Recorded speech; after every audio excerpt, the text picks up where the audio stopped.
नमस्कार दोस्तों। एक अभिकर्ता अपने पॉलिसी होल्डर के साथ कैसे सेवाएं दे, बीमा कैसे बेचे, आज इसी विषय पर हम बात करेंगे। मैं Mahendra Pal Singhwar, LIC chief advisor and motivational speaker. नमस्ते दोस्तों, मित्रता दिवस की आपको बहुत बहुत हार्दिक शुभकामनाएं। दोस्तों, आज मित्रता दिवस के अवसर पर मैंने ये स्पेशली वीडियो मेरे एजेंट मित्रों के लिए बनाया है। दोस्तों, ज्यादातर बीमा एजेंट ये कहते नजर आते हैं, सर क्या करें, पॉलिसी होल्डर पॉलिसी किस्त भरता ही नहीं है, किस्त भरता भी नहीं है, फोन उठाता भी नहीं है, मेरा तो बीमा बिकता ही नहीं है। दोस्तों, ये कमी पॉलिसी धारक की नहीं है दोस्तों, ये कमी हम में खुद में है। दोस्तों, बीमा क्षेत्र से मैं 7 साल से जुड़ा हुआ हूँ और इसी सेक्टर से संबंधित सेवाएं मैं पहले दे चुका हूँ।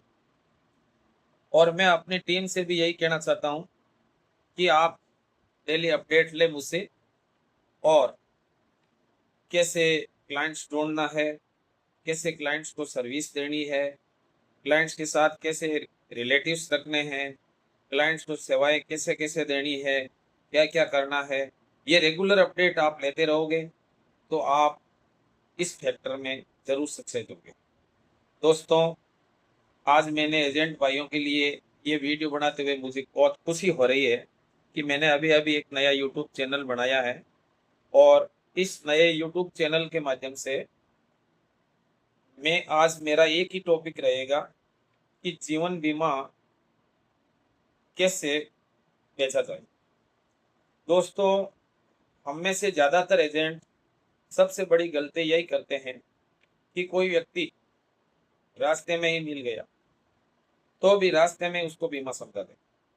नहीं दोस्तों, ऐसी गलती कतई नहीं करते। दोस्तों, बीमा उसके घर पे जाके समझाना चाहिए। बीमा के लिए पहले आप प्रोस्पेक्टिंग लिस्ट बनाइए।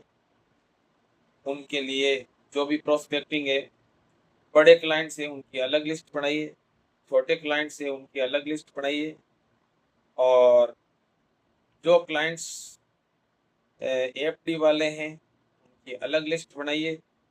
तो दोस्तों, आपके पास में अलग अलग लिस्ट होनी चाहिए और आपका फिक्स टाइम टेबल होना चाहिए। कुछ एजेंट नियमित सेवाएं देते नहीं है, पॉलिसी धारक का बीमा तो कर देते हैं, फिर पॉलिसी धारक को सिर्फ LIC की किस्त आने के बाद ही फोन करते हैं। दोस्तों, मैं भी अछूता नहीं हूं उनमें से, धीरे धीरे मैंने भी सुधार किया दोस्तों, और अभी भी मैं प्रयत्नशील हूँ। दोस्तों, हम अभिकर्ता भाइयों की यही गलतियां ग्राहक के साथ हमारे रिश्ते खराब करती है। दोस्तों, ग्राहक भगवान होता है। हम ग्राहक के घर पर जाते हैं, ग्राहक के हित की बात करते हैं, ग्राहक की नीड जनरेट करते हैं, ग्राहक के हर सुख दुख में साथी बनते हैं और उसको अपना परिवार का हिस्सा मानते हैं। और जब उनको लगेगा कि वास्तव में मुझे बीमा की जरूरत है, तभी वो बीमा कराएगा दोस्तों। और यदि उस ग्राहक को लगेगा कि मुझे तो बीमा की जरूरत ही नहीं, तो क्या दोस्तों वो आपसे बीमा लेगा? नहीं लेगा दोस्तों। और यदि वो बीमा ले भी लेगा तो क्या वह किस समय पे देगा? कतई नहीं। वो आपसे एक ही बात बोलेगा, सर मैंने आपसे कहा था ना, मैं बीमा नहीं चला सकता, आपने तो मेरा जबरन ही बीमा कर दिया। दोस्तों, ऐसी गलती करने से बचे। दोस्तों, बीमा बीमा उस व्यक्ति की आवश्यकताओं को देखते हुए करना चाहिए। यदि व्यक्ति की आवश्यकता टर्म इंश्योरेंस लेने की है तो उसको टर्म इंश्योरेंस दीजिए। यदि उसकी आवश्यकता सेविंग प्लस बचत की है, उसको सेविंग और बचत वाला प्लान बताइए।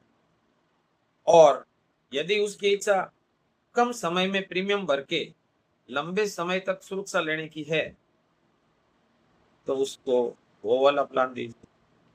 ज्यादातर एजेंट ने तो प्लान की स्टडी करते हैं, ने प्लान प्रेजेंटेशन करते हैं, सीधे ग्राहक के घर पे पहुंच जाते हैं और बोलते हैं लो लाओ आज आपका बीमा बना देते हैं। अब उसको पता ही नहीं है बीमा उसके लिए क्यों लाभदायक है, क्या काम आएगा, क्या क्या बीमा के फीचर्स है, कौन कौन से राइडर्स है। दोस्तों, आपको पहले उन सभी राइडर्स की स्टडी करनी चाहिए। Term rider, ADDB rider, AB rider, ये सारे जो भी क्रिटिकल इलनेस राइडर और जितने भी प्लान है इनकी आप पूर्ण रूप से स्टडी कीजिए। और सबसे बड़ी बात है अपने ग्राहकों से नियमित मिलते रहिए। बस दोस्तों, हमारा जो बीमा सेक्टर का व्यवसाय है, ये बीमा सेक्टर के व्यवसाय में हमारा ग्राहक सारे जो भी है वो हमारे एक परिवार का हिस्सा है। दोस्तों, उनके बच्चे के जन्मदिन पर आप विश करने जाइए, उनके शादी विवाह तीज त्योहार पर आप उनमें सम्मिलित होइए, उनके हर सुख दुख में आप वहाँ सम्मिलित होइए। दोस्तों, आप तो सिर्फ सबसे बड़ी गलती ये करते हो कि उसका बीमा कर दिया, उसको बीमा करके छोड़ दिया और उसको हम सर्विस भी नहीं दे पा रहे हैं। मान लो आप यहाँ रहते हो, अपने फील्ड सेक्टर में काम नहीं करके, ज्यादातर एजेंट तो क्या गलती करते हैं, अपना फील्ड छोड़ के किसी दूसरे फील्ड में जाके सेवाएं देने का प्रयत्न करते हैं। सबसे बड़ी गलती यही होती है दोस्तों। दोस्तों, हर आदमी के पास लिमिटेड टाइम होता है और लिमिटेड कैचमेंट एरिया होता है। दोस्तों, अब मान लो एक व्यक्ति ने यहाँ से अपने क्षेत्र से 50 किलोमीटर दूर बीमा कर दिया और उसने अपनी रिश्तेदारी में आके बीमा करवा भी लिया, तो दोस्तों वो वापस उनको सर्विस देने के लिए नहीं जाएगा। और यदि वो वहां से प्रीमियम लेने के लिए जाएगा तो उस प्रीमियम से जो कमीशन उनको मिलेगा उनसे उनका तेल का पैसा भी नहीं मिलेगा।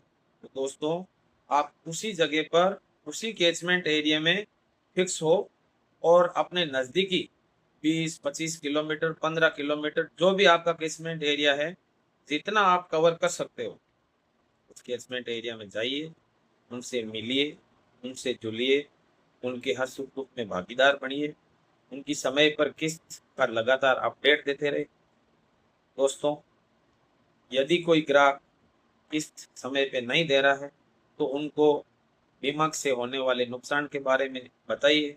हो सकता है उसको जानकारी नहीं हो, तो ये सारी जानकारी और लगातार अपडेट आप यदि देते रहोगे तो मुझे नहीं लगता है कि दोस्तों आपका बिजनेस ग्रो नहीं करेगा। आपका बिजनेस ग्रो क्या, लगातार दौड़ेगा और आपको हमेशा कम से कम 10 से 15 लोगों को प्लान प्रेजेंटेशन करना है, उनसे मिलना है, उनको प्लान के बारे में जानकारी देनी है, उनको अपने नंबर देने हैं, उनसे उनके नंबर लेने हैं, उनको लगातार अपनी अपडेट देनी है। ये सारी सेवाएं यदि आप लगातार उनको देते रहोगे तो वो ग्राहक आपके परिवार का हिस्सा बनकर आपका आपको आपकी भावना से जुड़ेगा, भावना से जुड़ेगा, अपना परिवार का हिस्सा मानेगा। तभी दोस्तों उसका कल्याण है और उसके कल्याण में हमारा कल्याण है। और यदि मान लो हमने किसी पार्टी का बीमा कर दिया और बीच में उसने बंद कर दिया, उसको अपडेट नहीं मिली, तो उस गरीब आदमी का कितना नुकसान होगा, ये हमने नहीं सोचा। दोस्तों, जरा ज्ञान करो, सही रास्ते से सही तरीके से लगातार अपडेट रखे, प्लान प्रेजेंटेशन करके और प्लान को पार्टी के सामने घर जाकर उसकी सामने लिख कर प्लान प्रेजेंटेशन करो। उनको मौखिक मत बताओ। कुछ एजेंट भाई तो पार्टी को व्हाट्सएप पर भी प्लान प्रेजेंटेशन बना के भेज देते हैं, ऐसा नहीं करना चाहिए। उनके घर का बायोडाटा लेना है, कितने मेंबर है, कितने बच्चे हैं, किसको बीमा की जरूरत है, किसको किस बीमा की जरूरत है, टर्म इंश्योरेंस की जरूरत है, सेविंग की जरूरत है या सिंगल प्रीमियम की जरूरत है। उनकी नीड जनरेट होगी, उसको लगेगा रियलिटी में उसको बीमा की जरूरत है, उस जरूरत को पैदा करो और उस जरूरत के हिसाब से यदि उसको लगेगा कि हाँ मुझे अपने लिए, अपने परिवार के लिए, अपने बुढ़ापे के लिए अपनी वृद्धावस्था पेंशन के लिए, मेरे परिवार के भावी फ्यूचर के लिए मुझे बीमा की आवश्यकता है, तो वो बीमा लेगा भी और चलाएगा भी। और दोस्तों, मैंने भी शुरुआत में बहुत ठोकरें खाई है, मैंने भी, क्योंकि आदमी सीखने से गौर होता है, ठोकर लगने से अकल आती है। तो दोस्तों, धीरे धीरे अपडेट करते रहो। और मेरा पहला वीडियो आपके लिए आज इस मित्रता दिवस के शुभ अवसर पर मैंने बड़ी हौसला अफजाई करते हुए आप सभी एजेंट भाइयों को, जो मेरे सभी मित्र मान के मैंने आप एजेंट भाइयों के लिए ही बनाया है। दोस्तों, मेरा वीडियो आपको अच्छा लगे तो लाइक, शेयर, कमेंट अवश्य करें। और कोई वीडियो में गलती हो तो कमेंट में अपने विचार अवश्य प्रस्तुत करें। धन्यवाद। राधे राधे।